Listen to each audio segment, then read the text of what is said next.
तो सबसे पहले बहुत शुक्रिया सर कि आपने ज्वाइन किया। Thank you. Thank you. अस्सलाम वालेकुम, जय हिंद, वंदे मातरम।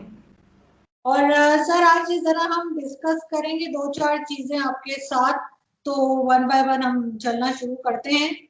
सबसे पहले तो sir as a Indian Muslim आप क्या समझते हैं कि इंडिया में जो है वो पाकिस्तान के बारे में इंडियन मुस्लिम्स क्या सोचते हैं?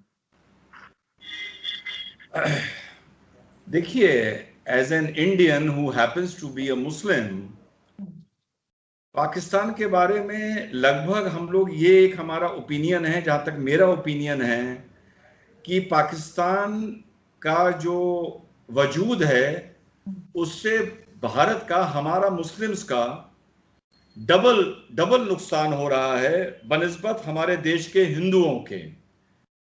क्योंकि हिंदू को ऐसा लगता है कि पाकिस्तान एक ऐसा मुल्क है जो भारत को खुशहाल नहीं देखना चाहता, उसके इश्यूज हैं, पॉलिटिकल इश्यूज हैं इंडिया के साथ, 2-3 जंगें, हमारी 4 जंग हो चुकी हैं, टेररिज्म हो चुका है।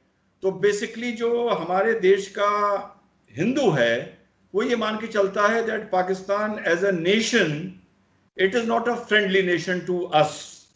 बट आपने मुझसे अगर पूछा एज अ मुस्लिम, मेरी पाकिस्तान से 2 शिकायतें हैं। एक तो एज एन इंडियन मेरी शिकायत है, जो हर हिंदू की शिकायत है, और दूसरी एज अ मुस्लिम जो मेरी शिकायत है कि सिर्फ हमारे मुल्क के लिए ही नहीं, हमारी कौम के लिए भी पाकिस्तान की जो आइडियोलॉजी है वो डिटरमेंटल है।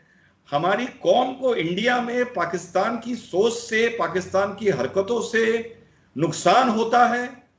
और आपका ये जो मंच है इसको मैं इसलिए भी इस्तेमाल करना चाहता हूं, आप ये बात बोलना चाहता हूं इंडियन मुस्लिम से, कि हमारे 4 विवाद इस देश के इंटरनल हो सकते हैं, किसी पॉलिटिकल पार्टी से हो सकते हैं, किसी आइडियोलॉजी से हो सकते हैं, but when it comes to Pakistan we should stand united and we should not let और अलाउ पाकिस्तान की वो हमारी मुस्लिम साइकी को किसी भी तरह इंडिया में इन्फ्लुएंस करे to settle our internal misunderstanding within the nation, means within India.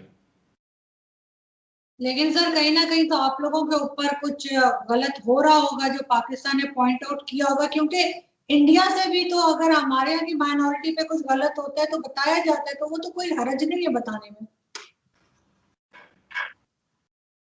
देखिए, जहां तक मेजॉरिटी की माइनॉरिटी को हैंडलिंग की बात है, मेजॉरिटी की माइनॉरिटी को, so with due respect to you, you are a wonderful person.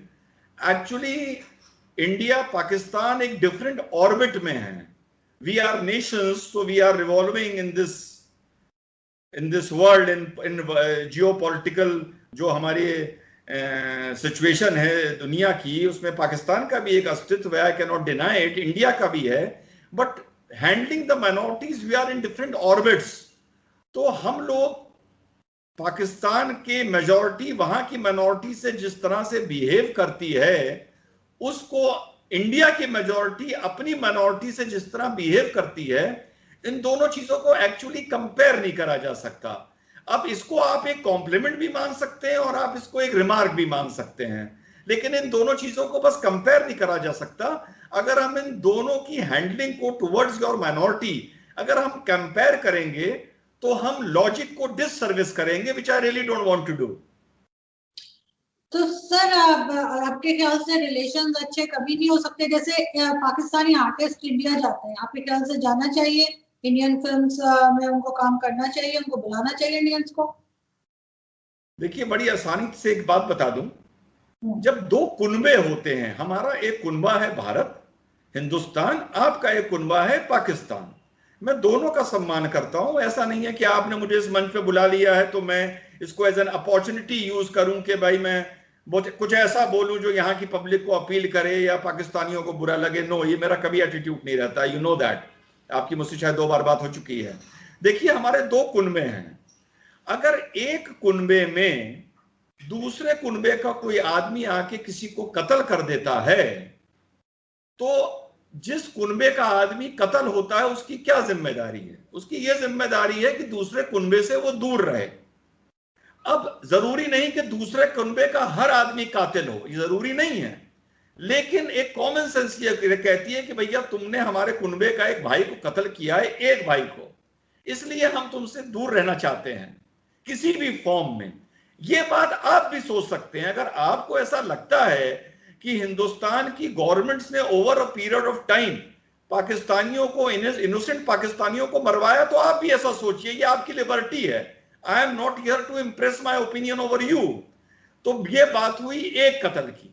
मेरा ये मानना है कि सन 50 के बाद अगर हम सारी जंगें देख लें, हम कारगिल देख लें, हम पंजाब का टेररिज्म देख लें, हम कश्मीर का टेररिज्म देख लें, हम भारत में जो टेररिज्म हुआ उसको देख लें, तो हमारे फौजी मिला के, हमारे बेगुनाहों को मिला के, कश्मीरी भाइयों को मिला के, पंजाबी हिंदुओं को बुला के, सबको मिला के कम से कम 1.5 लाख हमारे कुनबे के ऐसे भाई हैं बेगुनाह, जिनको मैं मानता हूं कि पाकिस्तान की वजह से कत्ल किया गया है।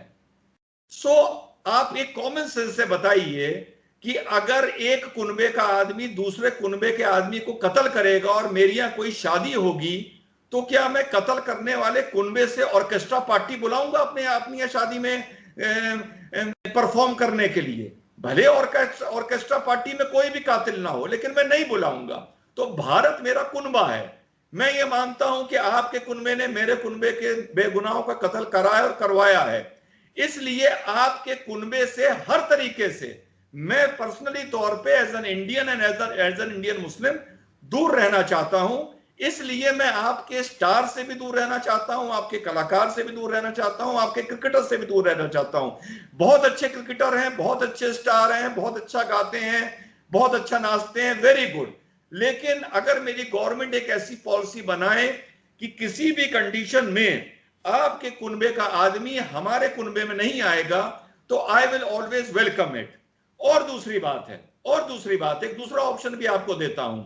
अगर किसी आपके कलाकार को भारत आना है, तो my government should have a simple policy कि आप आइए, यहां परफॉर्म करिए, पैसा कमाइए, बहुत अच्छी बात है, बहुत अच्छी बात है।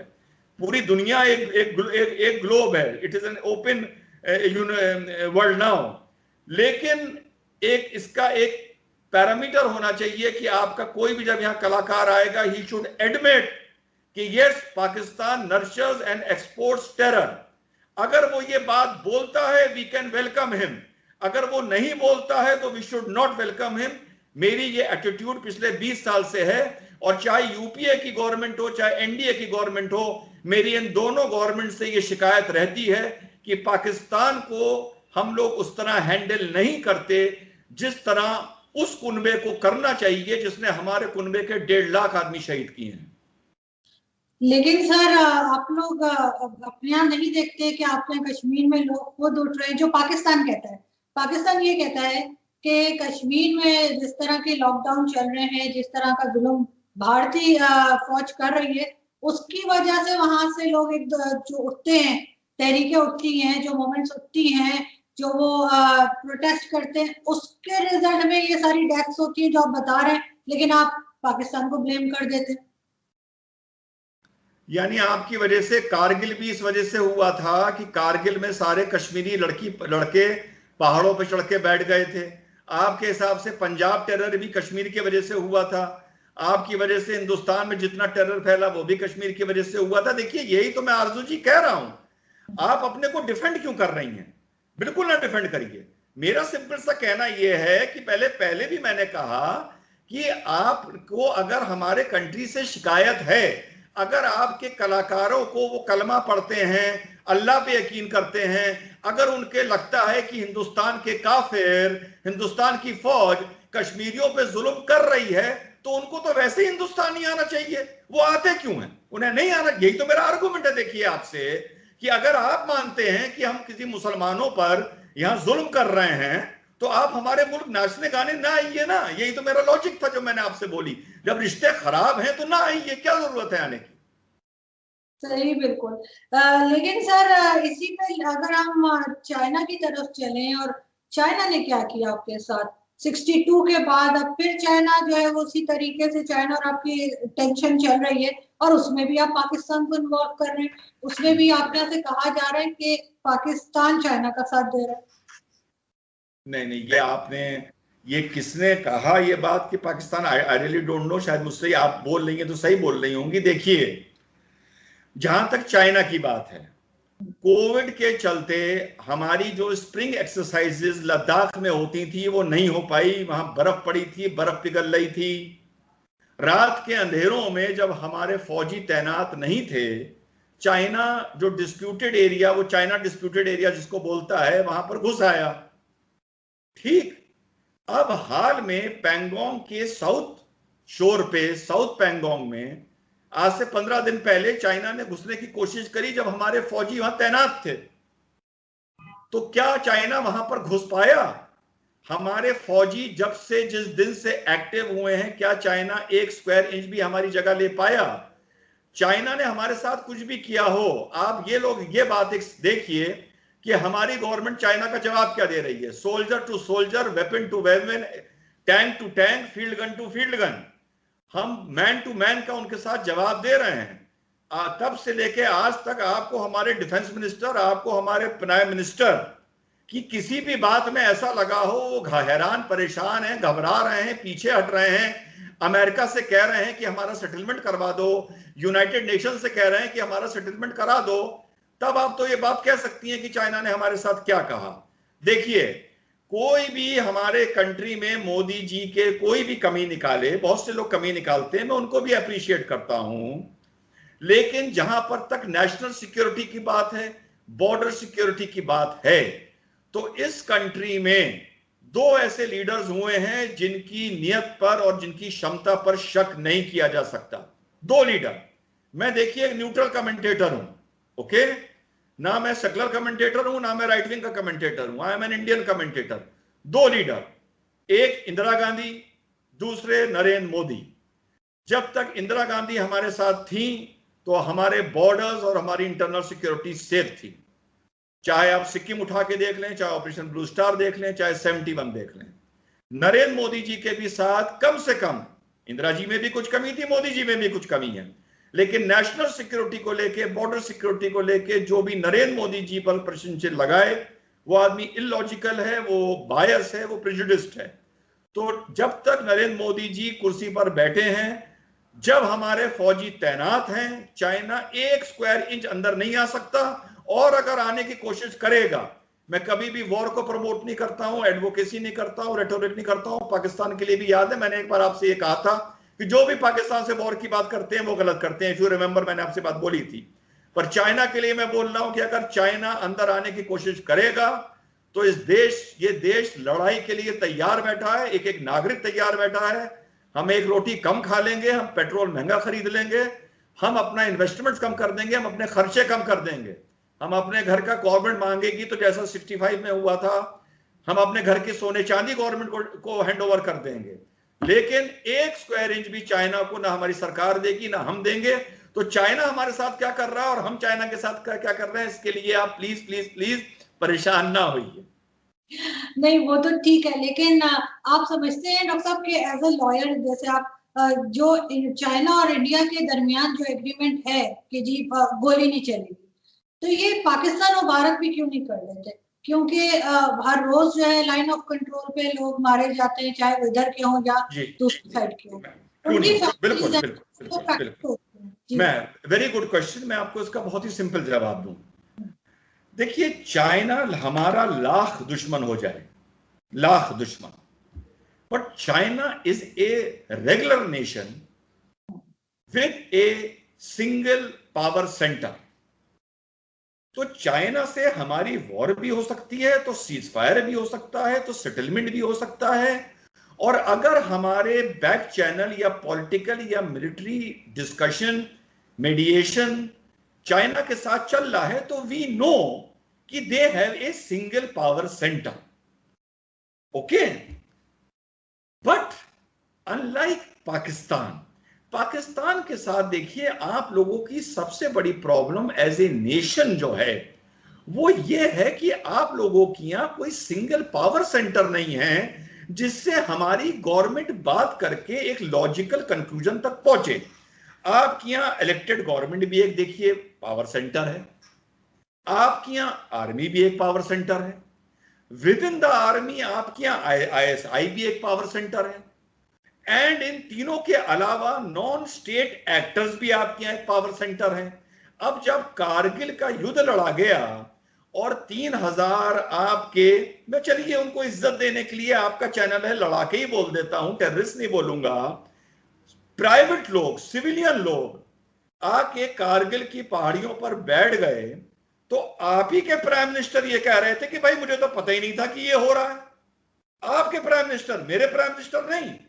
तो यू शुड वेल अंडरस्टैंड कि आपका स्टेट ऑफ गवर्नेंस क्या है, कि आपकी आर्मी, आपकी ISI 3000 लड़ा के उनको वेपन्स देके, गोलियां खाना रसद देके एक दूसरे के बॉर्डर पर भेज देते हैं और वहां से वो गोलीबारी शुरू कर देते हैं, और आपका प्राइम मिनिस्टर कहता है कि मुझे पता ही नहीं क्या हो रहा है। तो ऐसी कंट्री के साथ कोई भी कंट्री मोहतरमा डील नहीं कर सकती। चाइना के साथ कर सकती है, चाहे वो हमारा लाख दुश्मन हो जाए।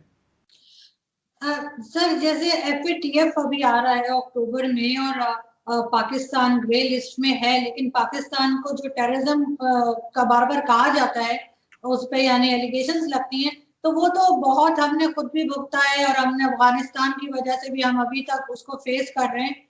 तो आपको क्या लगता है कि FATF के अनाउंसमेंट से पहले पाकिस्तान ने काफी सारे लोगों को बंद भी किया है, हाफिज सईद और मसूद अजहर, इस तरह के नाम जो आ रहे थे, आपको लगता है कि कुछ बेहतरी होगी, कुछ आगे बढ़ेंगे? देखिए, मेरे घर के बबूल में, मेरे घर के बगल में पड़ोसी के यहाँ एक बहुत बड़ा बबूल का झाड़ है। अब गवर्नमेंट ने ये कहा कि भैया कोई भी आदमी बबूल नहीं उगाएगा जिससे पड़ोसियों को परेशानी होती है, और घर घर जाके हम चेक करेंगे। तो जब मेरे पड़ोसी को ये पता चला कि घर की चेकिंग होने वाली है, तो उसने अपने बबूल के जो कांटे होते हैं, बबूल कांटों से पहचाना जाता है, उसने कटर लेके पूरे बबूल के कांटे काट दिए कि देखो भैया मेरे यहां तो बबूल है ही नहीं। तो जब अगली बरसात पड़ेगी फिर से कांटे निकल आएंगे। मुझे पता है कि मेरे पड़ोसी ने अपनी मानसिकता में बबूल बो रखा है मेरे देश के प्रति। अब वो थोड़े दिन का ड्रामा करने के लिए, सैंक्शन ना लगे, ये परेशानी ना हो, वो परेशानी ना हो, ये कांटा काट दे, ये वो कांटा काट दे, उसको अरेस्ट कर ले, उसको जेल में भेज दे, उसको हाउस अरेस्ट कर ले, किसी को बैन कर दे। ये वैसे ही है जैसे टेम्परेरी तौर पे बबूल के आप कांटे काटिए, बरसात होगी फिर कांटे निकल आएंगे। जब ये FATA की प्रॉब्लम हटेगी, जो आपके यहाँ 3 नॉन स्टेट एक्टर्स हैं, एक नॉन स्टेट एक्टर है पावर सेंटर, एक आर्मी है, एक ISI है, फिर ये उस बबूल के पेड़ में रसद डालेगी, खाद डालेगी, पानी डालेगी, फिर कांटे निकल आएंगे। तो FATA पाकिस्तान के साथ क्या करता है, ग्रे में रखता है, व्हाइट में रखता है, ब्लैक में रखता है, या कोई भी ऑर्गेनाइजेशन, एज ए कमेंटेटर ये मेरा सब्जेक्ट नहीं है। वो इस बारे नहीं है क्योंकि मुझे पाकिस्तान की नीयत के बारे में तो पता है ना। आप किसी भी लिस्ट में चले जाइए, ग्रे में, व्हाइट में, ब्लैक में, नियत मुझे पता है। जहनियत में बबूल उगा हुआ है, आज नहीं ना कल फिर उनके कांटे मेरे देश में आएंगे, मुझे चुभेंगे, मेरे भारतवासियों को चुभेंगे। तो पाकिस्तान चाहे जितना भी कोशिश कर ले, ड्रामा कर ले, मैं चाइना पर यकीन करूंगा, मैं इंडिया का कोई और दुश्मन, अफगानिस्तान पर भी यकीन करूंगा, मैं इराक पे यकीन करूंगा, मैं बांग्लादेश पर यकीन करूंगा, मैं सऊदी पर भी यकीन कर सकता हूं, UAE पे कर सकता हूं, लेकिन पाकिस्तान पर एज अ कमेंटेटर ना मुझे कभी यकीन था, ना है, और ना कभी होगा। ये मेरा यकीन है कि जो भी गवर्नमेंट पाकिस्तान से रिश्ते सुधारने की बात करेगी, चाहे UPA हो, चाहे NDA हो, वो नादान है, उसे मुझसे पहले बात करनी चाहिए। मैं मना कर दूंगा भाई ये बेवकूफी बिल्कुल ना करो। और अगर मोदी जी भी पाकिस्तान से रिश्ते सुधारने की बात करेंगे, तो एक आवाज मोदी जी के खिलाफ गारंटेड है इस देश से उठेगी, वो होगी डॉक्टर सैयद रिजवान अहमद एडवोकेट की। ये तो आप बहुत सख्त बात कर रहे हैं। मैं इतना ही सख्त हूं पाकिस्तान को लेके, जिसने 1.5 लाख मेरे बेगुनाहों को शहीद कर दिया, मेरी बहनों को बेवा कर दिया, मेरे देश के छोटे छोटे बच्चों को यतीम कर दिया, उस कुनबे के लिए मैं इतना ही सख्त हूं, और इंशाल्लाह कब्र तक जाने तक मैं इतना ही सख्त रहूंगा। अगर 130 करोड़ हिंदुस्तानी भी मेरे खिलाफ हो गए, तो मैं अपने कन्विक्शन से और अपने यकीन से बाल बराबर भी पीछे नहीं हटूंगा। मेरी तो ख्वाहिश है कि एक दिन आपका ये ओपिनियन चेंज हो। लेकिन सर, अभी थोड़े दिन पहले पाकिस्तान में शिया सुन्नी जो है वो एक टेंशन चल रही थी। आपके ख्याल से ऐसा क्यों होता है और क्या इसका इफेक्ट भारत पे भी पड़ सकता है? देखिए, जहां तक भारत की बात है, यहां पर शिया सुन्नी जो इश्यूज थे वो अगर आज भी मौजूद हैं, लेकिन वो सॉर्ट आउट होते जा रहे हैं, वो सॉल्व होते जा रहे हैं। जो हमारे लखनऊ एक बहुत बड़ा शिया सेंटर है नॉर्थ इंडिया का, यहाँ पर हर साल हर दूसरे साल कोई ना कोई ऐसा मुहर्रम में पथराव हो जाता था, लेकिन अब धीरे धीरे वो चीज़ सॉर्ट आउट हो गई है। गवर्नमेंट्स ने भी आपस में इस चीज़ को बहुत अच्छी तरह सेटल किया है।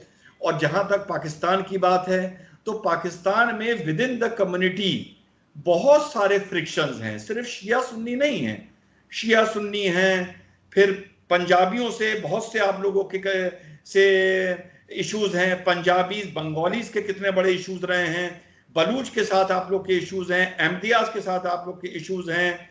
और आज अगर हम अपना कश्मीर, जो हमारा कश्मीर है श्रीनगर, उसको तश्तरी पर रखकर आपके हवाले कर दें, आपको दे दें, कहें भैया चलो ये हिस्सा भी तुम्हारा हुआ, तो यकीन करिए आने वाले 5 से 10 साल के बीच में पाकिस्तान इन्हीं कश्मीरियों के ऊपर जूते, डंडे और गोली चला रही होगी, और इनसे भी आप लोगों के इश्यू हो जाएंगे। आप लोग के इश्यू बहुत होते हैं मोहतरमा।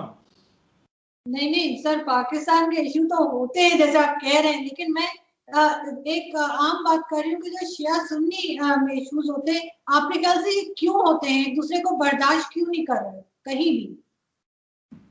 देखिए, अब ये तो फिर हम लोगों को 1400 साल पहले जाना पड़ेगा, ये तो पूरी इस्लामिक स्टडी शुरू हो गई।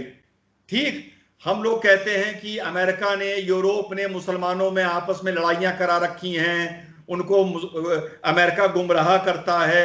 अरे साहब, मुसलमान तो तब से लड़ रहे हैं जब से अमेरिका की खोज नहीं हुई थी। उससे 700 साल पहले से मुसलमान लड़ रहे हैं, जब अमेरिका, लोगों को पता नहीं था कि United States of America exist ही नहीं करता था, इसको ढूंढा ही नहीं गया था। जब Europe as a continent exist ही नहीं करता था, the dark ages of Europe चलती थी।